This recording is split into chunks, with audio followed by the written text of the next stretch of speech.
জাহাঙ্গীরকে ছাড়াতে হামলার চেষ্টা। নজর রাখি এই মুহূর্তে যে খবরে আমরা নজর রেখেছি, জাহাঙ্গীরকে ছাড়াতে হামলার চেষ্টা। শুধু তাই নয়, কেন্দ্রীয় বাহিনীর তাড়ায় পুকুরে ঝাঁপ।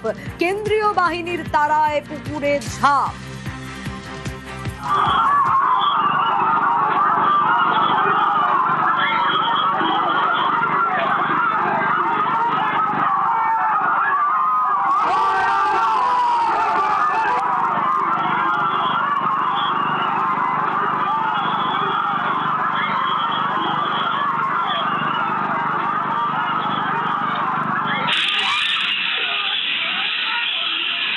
দেখুন সেই সিসি ক্যামেরা ফুটেজ, যেখানে দেখা যাচ্ছে পুষ্পাকে এলাকায় পুলিশ ঘোরায়, আর ফলতায় ঘোরানোর সময়ই রীতিমতো হামলার চেষ্টা।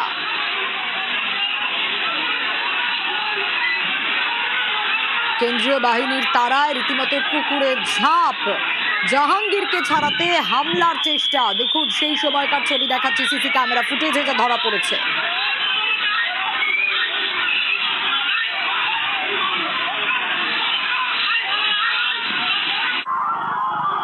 ঠিক কি ঘটেছিল সেই সময় একটু জানার চেষ্টা করি। আনিস উদ্দিন রয়েছে আমার সঙ্গে। আনিস, একেবারে দেখো, পুষ্পা জাহাঙ্গীর খান, তাকে পুলিশ কয়েকদিন তাকে এলাকায় ঘোরায় এবং তাকে হাফ প্যান্ট পরিয়ে কোমরে দড়ি বেঁধে ঘোরানো হয়েছে। এই অভিযোগে একেবারেই ফলতার বিভিন্ন এলাকা অর্থাৎ মল্লিকপুর, নপুকুরিয়া অঞ্চলের সতল কলসা এবং বনহোগলা এলাকায় বিভিন্ন জায়গায় এলাকার মহিলারা এবং এলাকার যারা তৃণমূল কর্মী সমর্থক রয়েছে তারা পথ অবরোধ করেন। তাদের যেটা দাবি যে অবিলম্বে যেভাবে জাহাঙ্গীর খানকে ঘোরানো হচ্ছে সেটা বন্ধ করতে হবে এবং তার মুক্তির দাবি জানায় এবং এর ফলেই কিন্তু বিভিন্ন জায়গায় পথ অবরোধ করে এবং যান চলাচল অবরুদ্ধ হয়ে যায়। পরবর্তী সময়ে ফলতা থানার পুলিশ যে সমস্ত জায়গায় পথ অবরোধ করা হয়েছিল সেই ঘটনাস্থলে যায় এবং যারা পথ অবরোধকারী ছিল, যারা বিক্ষোভকারী ছিল, তাদের সঙ্গে কথা বলে পথ অবরোধ তুলে দেওয়ার চেষ্টা করে, কিন্তু তারা অনড় ছিলেন তাদের সিদ্ধান্তে। সেই সময় কিন্তু পুলিশের লাঠিচার্জ করতে হয় ছত্রভঙ্গ করতে, কারণ যেভাবে তারা দীর্ঘক্ষণ রাস্তা অবরোধ করেছিল এবং তাদের যে দাবি ছিল জাহাঙ্গীর খানকে তাদেরকে ছাড়তে হবে এবং জাহাঙ্গীর খানকে যে হাফ প্যান্ট পরিয়ে ঘোরানো হচ্ছে তা নিয়েই তাদের অভিযোগ। কিন্তু পুলিশের বক্তব্য যে তারা যেন তাদের নিয়ম মেনেই তারা আন্দোলন করে, কিন্তু আরো একবার ছবিটা দেখাই।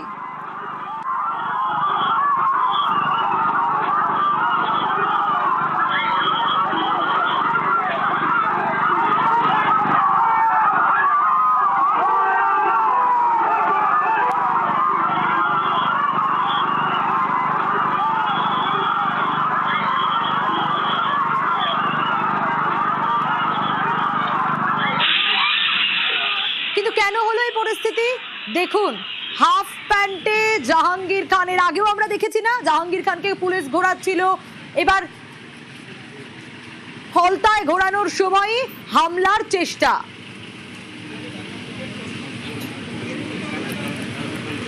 ফলতায় হাফ প্যান্ট পরে ঘোরানো হচ্ছিল জাহাঙ্গীর খানকে, আর সেই ঘোরানোর সময় এই হামলার চেষ্টা। তার প্রতিবাদে পুষ্পাকে ছাড়াতে হামলার চেষ্টা।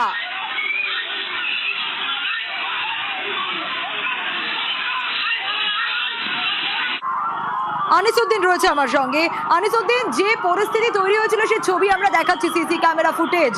ঠিক যে সময় হাফ প্যান্ট পরে ঘোরানো হচ্ছিল ঠিক তখনই হামলার চেষ্টা করে পুষ্পা বাহিনী।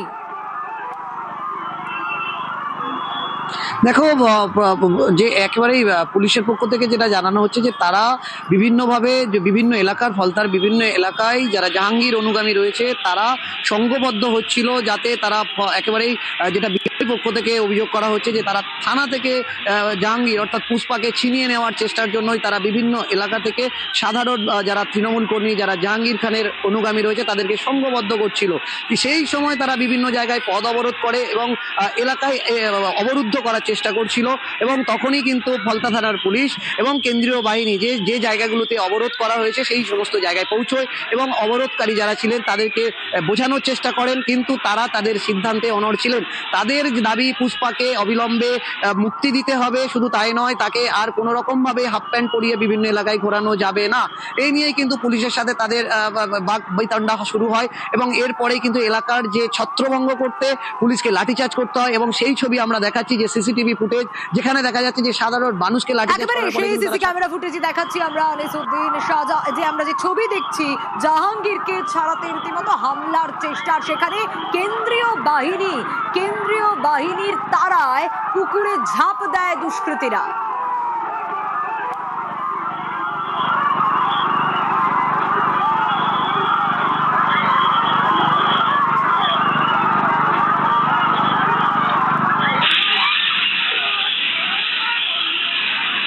এই দেখুন সেই ছবি, সেই সিসি ক্যামেরা ফুটেজ যেখানে একের পর এক দুষ্কৃতীরা পুকুরে ঝাঁপ দিচ্ছেন কেন্দ্রীয় বাহিনীর তাড়ায়। পুষ্পা বাহিনী সেই দুষ্কৃতীরা ভয়ে ঝাঁপ দিয়েছেন পুকুরে।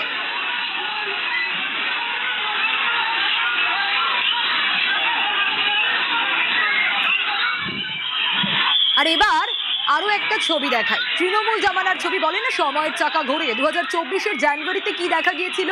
শাহজাহান বাহিনীর মারে এনফোর্সমেন্ট ডিরেক্টরেটের আধিকারিকরা, যারা ইডি আধিকারিকরা, তাদের রক্তাক্ত হতে হয়েছিল, ইডির গাড়ি ভাঙচুর হয়েছিল। এই 2024-এর 5ই জানুয়ারি সরবেরিয়ার সেই ছবি, যা কেউ ভোলেনি তৃণমূল জামানায়, সেই বাহিনী। আর এই বাহিনী আজকে বিজেপি জামানায় 26-এ বাহিনীর দাওয়াইয়ে পুষ্পা বাহিনী, দুষ্কৃতীরা পুকুরে চলে গেল, ঝাঁপ দিল ভয়ে। দেখুন দুটো ছবি।